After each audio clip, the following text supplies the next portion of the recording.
Good afternoon and welcome to TVM-News. Today is Friday, November 9th. I'm Tatiana Tell. And I'm Stephanie O'Malley. This week we'll tell you how Joe Biden visited Luzerne County. We also have updates on the national election results. And we'll check in with TVM sports anchor Justin Kaharski to find out the latest in Marywood sports. Marywood-University's chapter of the National Student Speech Language Hearing Association volunteered at the Walk to End Alzheimer's. Over $100,000 was raised for Alzheimer's support, care, and research. Marywood-University's Student Activities and Leadership Development Office held its second annual Conquer Student Leadership Conference this past Sunday. The keynote speaker at the conference was Bill Kuhn, who is a two-time survivor of organ transplants. He has since become an avid spokesperson for organ donation. The Public Relations Student Society of America and the American Advertising Federation Club hosted a resume and portfolio workshop in the Learning Commons. Adjunct Communication Arts Professor Mandy Pennington gave the presentation. Marywood's Student Activities crew held a murder mystery event on Thursday in Nazareth Hall. The event was free but limited to the first 100 students that reserved their seats online. The event included a professional acting performance, dinner, and dessert. Marywood's Office of Veterans Affairs held a Veterans Day celebration today. Special events, including a flag ceremony and Warrior Strong Yoga, were featured. Tonight at 9 p.m., there will be a candlelight vigil in the Veterans Center. Marywood Symphony Orchestra will perform a family concert tonight at 7:30 p.m. in the Set La Vergetta Center for the Performing Arts. About 100 music students from Marywood String Project, as well as students from Philadelphia and Oklahoma, will join the orchestra on stage for a work titled Celtic Princess of the Danube. The performance is free and open to the public. The Tootie Ensemble, Wind Ensemble, and Wind Symphony will be performing this Sunday. TVM's Kirsten Wilson has the details.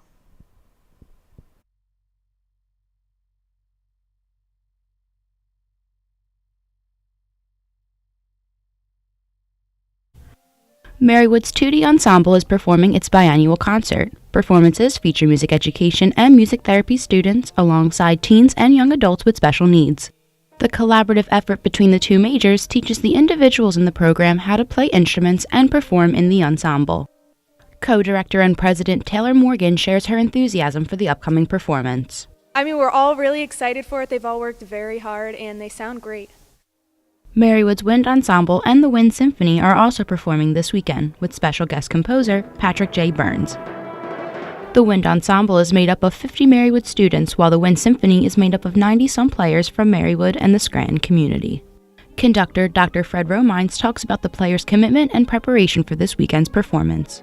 The students have worked very hard to put this program together, and I'm proud of what they've done up to this point and look forward to the concert. The concert starts at 3 p.m. and it's free and open to the public. From TVM News, I'm Kirsten Wilson. When we come back, we'll bring you local news, including the premiere of a Scranton feature film. Hey Bobo, do trees tell each other stories? I'm sorry, I'm afraid I don't know that. Hey, why don't we go find out? Listen. Can birds draw pictures? I don't have an answer for that. Dad, do stars visit their friends? Look!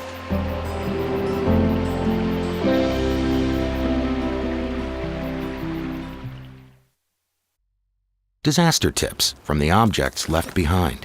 My home wasn't insured, but you can check your insurance policy now to make sure you're covered. Oh. My savings are lost, but you can put money aside and plan for unexpected disaster costs.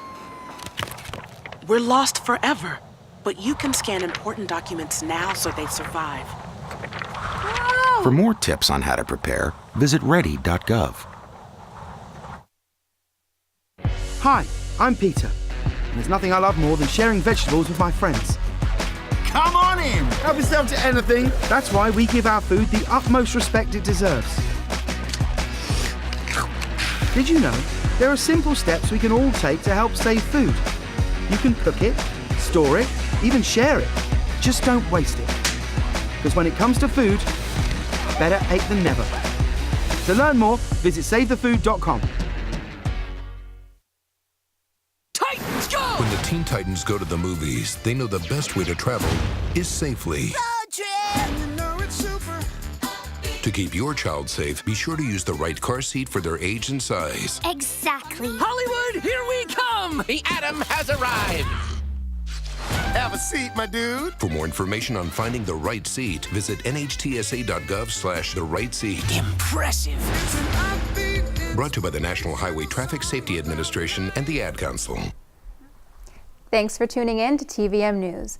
The man convicted in 2014 for the murders of Frank Bonacci is seeking a new trial under the Post-Conviction Relief Act.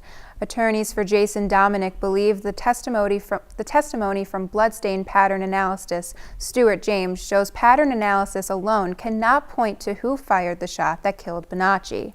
James testified for more than 2 hours last Thursday, saying he could not determine whether Dominic or Neil Powell pulled the trigger.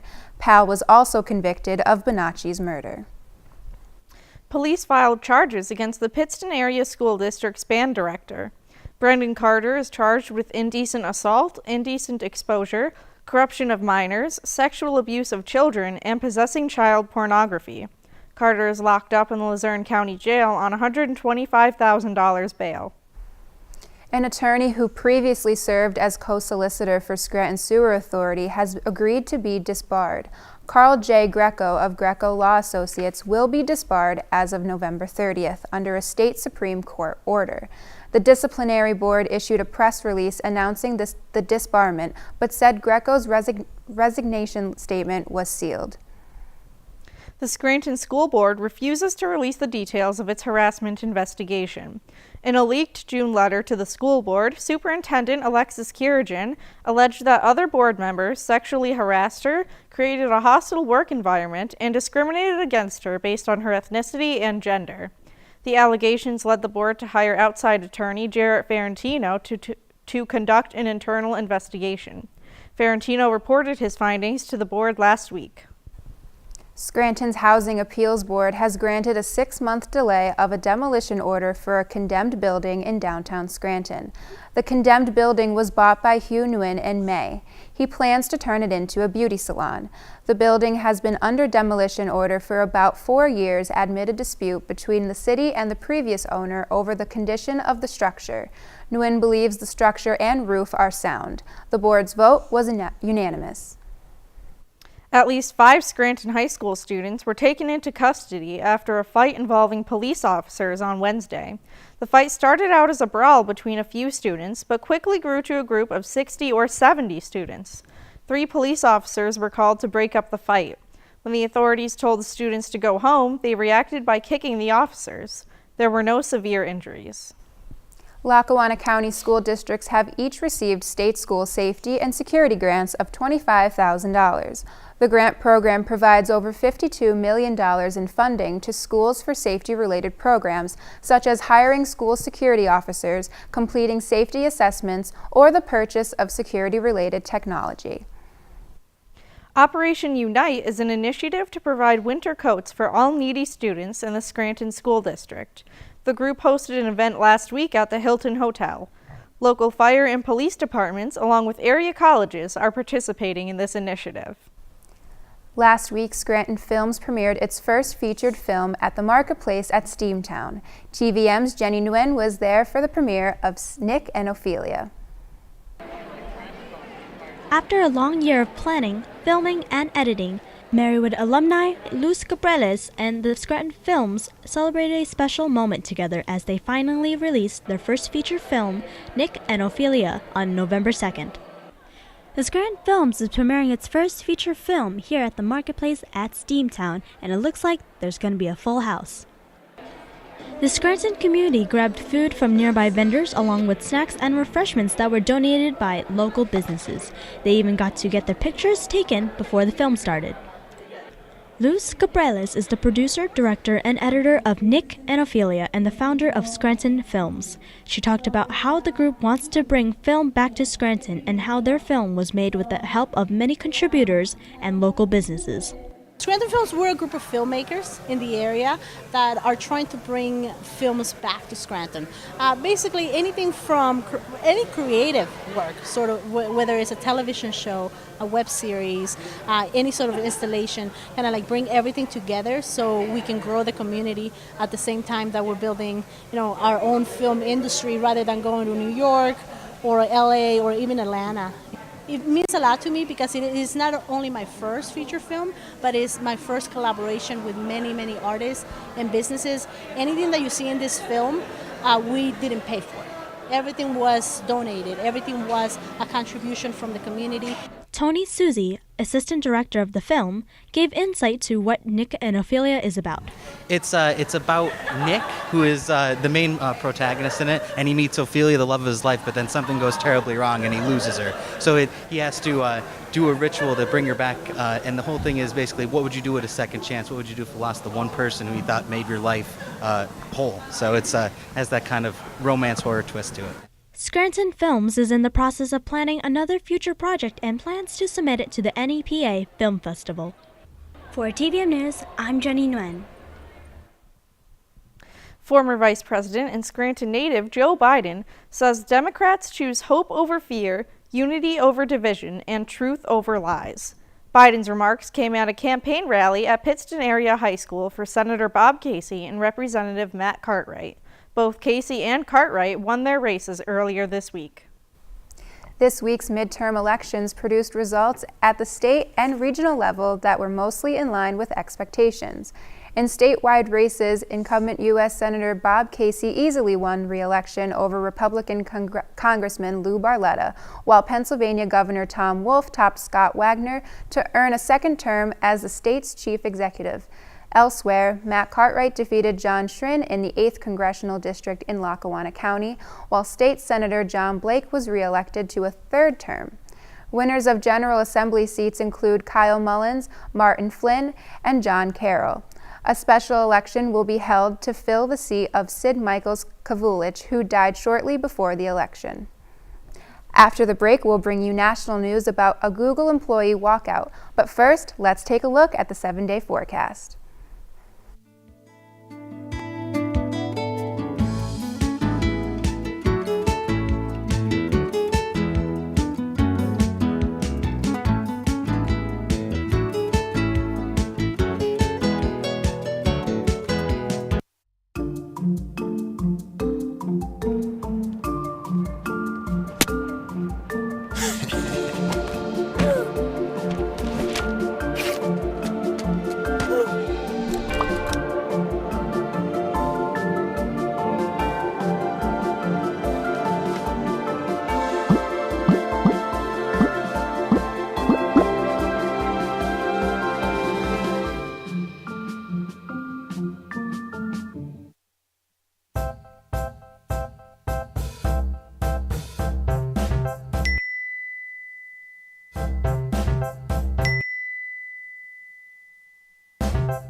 Planning the right amount of food is hard.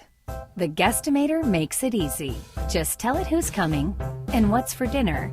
Then it tells you how much to make. And yes, it even plans for leftovers. Try it at SaveTheFood.com. Titans go! When the Teen Titans go to the movies, they know the best way to travel is safely. To keep your child safe, be sure to use the right car seat for their age and size. Exactly. Hollywood, here we come! The Atom has arrived! Have a seat, my dude. For more information on finding the right seat, visit nhtsa.gov/the-right-seat. Impressive. Brought to you by the National Highway Traffic Safety Administration and the Ad Council. Let me tell you about the toughest guy on earth. He has the crazy strength to lift the man that raised him up without even flinching. This guy, this warrior, will always be by his father's side, even if his dad will hardly remember. If this guy isn't the toughest guy on the planet, then I don't know who is. Caregiving is tougher than tough. Find the care guides you need at aarp.org/caregiving. Thanks for watching TVM News. Nationwide elections this week means a change in Congress for the next 2 years. Democrats took control of the House of Representatives from the Republicans, winning 225 seats to the GOP's 197. Republicans retained their majority in the U.S. Senate and may increase their edge when all the races are decided. The new Congress takes office in January. Stacey Abrams continues her fight to make history by becoming the first female African-American governor in the U.S. Abrams refused to concede to the Georgia governor's race to Republican Brian Kemp after this week's vote left her 2 percentage points short of Kemp's total. Abrams believes a total counting of the votes will force a runoff between her and Kemp. Oprah Winfrey have actively campaigned for Abrams and fired back at robocalls made by a white supremacist group that impersonated her endorsement of Abrams using racist language. President Trump threatens to sign an executive order to restrict U.S. asylum rules as a group of Central American migrants slowly makes its way to the U.S. border. Trump also said the troops he sent to the border could fire upon this group if any of them threw rocks, a claim he later walked back. He initially said that the military should think of rocks thrown as shots from a rifle. The maximum that we can consider that, because they're throwing rocks viciously and violently. You saw that 3 days ago, really hurting the military. We're not going to put up with that. They want to throw rocks at our military fights back. We're going to consider it, and I told them, consider it a rifle. When they throw rocks like they did at the Mexico military and police, I say, consider it a rifle. Trump said his executive action would limit asylum claims to legal ports of entry, claiming many migrants exaggerate their need for asylum. 600 migrants filed a class action lawsuit against President Trump and his administration last Thursday over policies the president has enacted on the U.S. border with Mexico. The lawsuit was filed on the behalf of the migrants and their children who are traveling to the U.S. Trump has vowed to detain those migrants at the border. The suit asks the court to declare Trump's policies unconstitutional. The U.S. Justice Department has charged a government-controlled company in China with stealing trade secrets from an American company.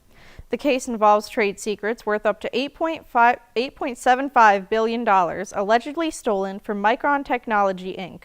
It's the latest in a series of cases targeting Chinese corporate espionage. A Ferguson protester believes the apparent suicide of her son was an act of lynching. Danye Jones was found hanging by a bedsheet behind his home, and St. Louis County Police spokesman Sean McGuire says there were no signs of struggle or trauma. His mother, Melissa McKinney, took to social media soon after the death of her son and posted photos of his body with the caption, "They lynched my baby." McKinney claims her son's death was in retaliation for her role in protest following the killing of Michael Brown by Ferguson police. McKinney and other activists are urging police to further investigate. Jewish nurse Ari Mahler says he treated Pittsburgh synagogue shooting suspect Robert Bowers out of love. Mahler said he wanted Bowers to feel compassion, and he chose to show the shooting suspect empathy. Bowers pleaded not guilty last Thursday and remains in prison without bail. Authorities said at least 5 children have been killed and 7 injured due to being hit by drivers near school bus stops. The incidents happened in Indiana, Mississippi, Florida, and Pennsylvania. These incidents are drawing attention to pedestrian safety and distracted drivers across the country. A new analysis says guns send over 8,000 children to the emergency room each year. Researchers called it the first nationally representative study on ER visits for gun-related injuries among U.S. children. They found more than 1/3 of the kids were hospitalized and 6% died. The scope of the problem is broader than the study shows because the analysis does not reflect children killed or injured by gunshots who never made it to the hospital. Google employees all over the world staged walkouts last Thursday to protest sexual harassment and discrimination in their workplace. The protesters held the walkout after the New York Times released an investigation that detailed years of sexual harassment allegations, multi-million-dollar severance packages for accused executives, and a lack of transparency about the cases. Prior to the protest, Director of Google X Richard Duvall resigned from his position. The Times reported that he had sexually harassed a job applicant. Up next, we'll check in with TVM sports anchor Justin Kaharski to find out the latest happening in Marywood sports.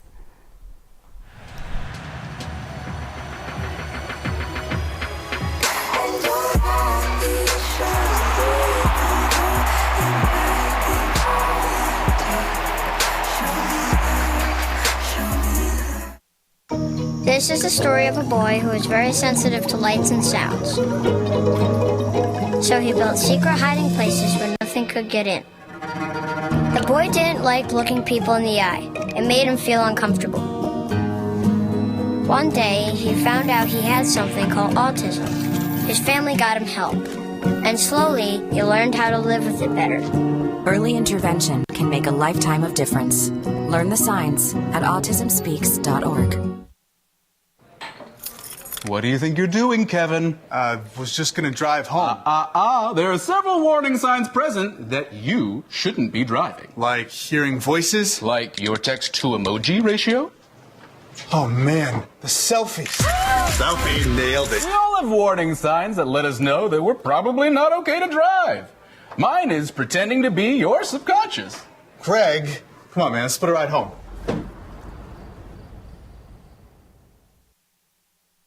I dare you. I dare you to change the world. Yeah, you. Getting that college education. I dare you to be somebody important. Like be a teacher. Or a reality TV star. I dare you to stand up here. To call the shots. To be a role model. An inspiration. An innovator. To be a teacher. Think you can change my life? Make me excited about science like you. Have a career that really means something? Then do it. I dare you.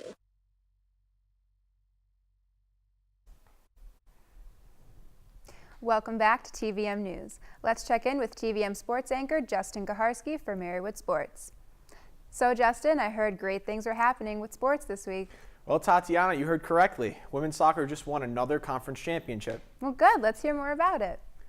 The Lady Pacers claimed the first ever Atlantic East Conference Women's Soccer Championship by defeating number 6 seed Immaculata 1-0. Megan Swazicki scored the game's lone goal in the 57th minute off an assist from freshman defender and tournament MVP Brooke Longstreet. The championship is the program's second in the last 3 years and their third overall. The team won conference championships in 2008 and 2016 in the Colonial States Athletic Conference. The Lady Pacers now await an at-large Pool B selection to the NCAA Division III tournament. Women's rugby had a dominant showing last weekend when they won their second game in a row against Shippensburg-University 35-5, improving their record to 2-1 and knocking their opponents down to 1-4. Freshman scrub half Kira Sharkey scored 4 tries, while junior center Gabrielle Tutoni and junior prop Mariah Casey combined for 3 more. The team will look to carry its momentum into the final game of the season when they play at Washington College tomorrow at 1 p.m. Both Marywood's men's and women's swimming and diving teams fell in a pair of meets against Susquehanna and Drew University last weekend. The Pacers managed to put up respectable numbers with wins coming from Maya Claspy, Bree Conkey, Carson Berry, and Nick Dubinsky, despite the overall team losses. Claspy's win over Susquehanna's Brooke Bowes was by just 0.17 of a second. Bree Conkey remains undefeated in dual meet competition and in conference with her win over Susquehanna diver Krista White. The woman ended the meet with a season-best time of 3:58.74 in the 400 free relay. For the men, Carson Berry also remains undefeated in dual meet competition and in conference, with his wins coming by way of a score of 183.15 on the 1-meter board and a season-best score of 189.23 on the 3-meter board. Blake Burley game's strong performance in the 50 freestyle was spoiled by Susquehanna's Brett Walker when he posted a time of 22.33, just less than half a second faster than Burlingame's time of 22.36. Like the women, the men also closed the meet with a season-best time of 3:30.09 in the 400 relay. The men's swimming team is back in action November 11th when they travel to Cabrini College for a non-conference meet. Marywood field hockey fell in the first round of the Eastern College Athletic Conference playoffs to Stockton University 1-0. Stockton's lone goal came in the 4th minute of play from Victoria Cazizio. Pacers goalkeeper Carrie Mounts finished the game with 6 saves on 7 shots. The loss officially brought the Pacers season to a close, finishing with a record of 12-8. NCAA men's basketball has returned, and the number 4 ranked Duke Blue Devils turned the heads of many sports fans in their 118-84 victory over the number 2 Kentucky Wildcats. Duke's 4-star freshmen R.J. Barrett, Zion Williamson, Cam Reddish, and Trey Jones alone outscored the Wildcats as they finished with 33, 28, 22, and 6 points respectively. Other games on the first day of action saw the Kansas Jayhawks beat the Michigan State Spartans 92-87, the Gonzaga Bulldogs beat the Idaho State Bengals 120-79, and the North Carolina Tar Heels beat the Wofford Terriers 78-67. The top 3 teams in the college football poll, Alabama, Clemson, and Notre Dame, remain the same through 10 weeks of action after all 3 teams picked up wins. The Penn State Nittany Lions dropped 6 spots in the poll to number 20 after a 42-7 defeat by the hands of now number 4 Michigan Wolverines. The LSU Tigers dropped 3 spots down to number 7 after a surprising shutout loss at the hands of number 1 Alabama. Despite being undefeated, the UCF Knights sit outside the top 10 at number 12 after a win versus Temple University. College football action resumes tonight when the Louisville Cardinals travel to New York to take on the number 13 Syracuse Orange at 7 p.m. UFC 230 saw heavyweight fighters Daniel Cormier and Derek Lewis face off for a chance at the championship. Ultimately, it was Cormier who retained his heavyweight title after he defeated Lewis via a rear naked choke submission hold at 2 minutes 14 seconds of round 2. Going into the main event, Lewis had won 9 of his last 10 fights, including a devastating knockout at UFC 229. On the rest of the main card, Ronaldo Souza defeated Chris Weidman via 3rd round TKO. Jared Cannonier defeated David Branch via 2nd round TKO. Carl Robertson defeated Jack Marshman via unanimous decision, and Israel Adesanya defeated Derek Brunson via 1st round TKO. And the NHL, the Tampa Bay Lightning are off to a strong start with a league best record of 12-3-1 in the Eastern Conference. The Nashville Predators are not far behind them, touting a record of 12-3. Last year's champions Washington Capitals are off to a slightly above average start with a record of 7-4, but have plenty of time to turn things around this early in the season. The 2018 World Gymnastics Championships have come to a close, and the women representing the United States brought home the gold. Simone Biles led the way for the U.S. by medaling in every event. Biles earned gold medals in the vault, floor exercise, all-around, and the team finals, along with a silver medal in the uneven bars and a bronze medal in the balance beam.